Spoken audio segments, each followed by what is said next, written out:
Alright mga bossing, na meron tayong i-test ngayon na amplifier. Ito po ay ZK502L. So yan mga boss, no? Maliit lang siya mga boss, no?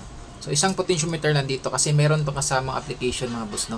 So testing natin yung application niya, i-connect natin dito para ma-adjust natin yung kanyang equalizer. So yan mga boss, i-wiring ko lang to para matest na natin yung ating amplifier, no? So bali dalawang speaker yung kinabit ko dito mga boss. So yan mga bossing, no? So na-wiring ko na siya, na-connect ko na yung aking dalawang speaker. Yan, tag 50 watts po yan. Kasi itong amplifier natin is 50 watts per channel. So stereo po siya, kaya 50 watts and 50 watts per channel po yung linod natin. So i-on lang natin siya.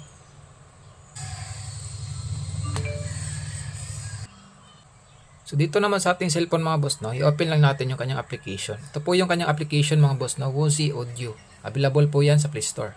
So open nyo lang siya. Yan. So automatic na po siyang tutunog kasi meron po akong music dito na nakalagay. No? So yan, pause, play. So hanap tayo ng iba. Try natin ito mga boss, no. Yan. So working po yung kanyang application mga boss. So pwede tayo mag-control dito. So i-pause natin. Play. Ayan.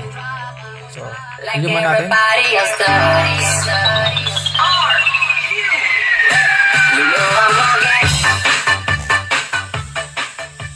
Ayan.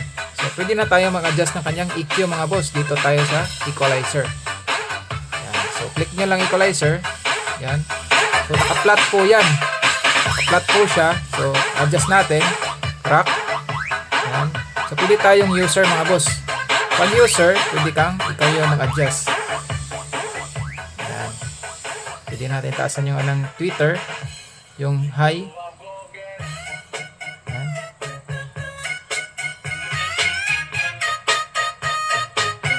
Yan mga boss. Working po yung ating Woozy Audio app. So, itong amplifier lang mga boss ang kanyang supported. Yung iba, hindi po sa supported. May nakalagay naman mga boss pag bumili kayo ng mga Class D amplifier na may kasama na siyang application. So, tingnan nyo lang sa description mga boss. Nandun po yun.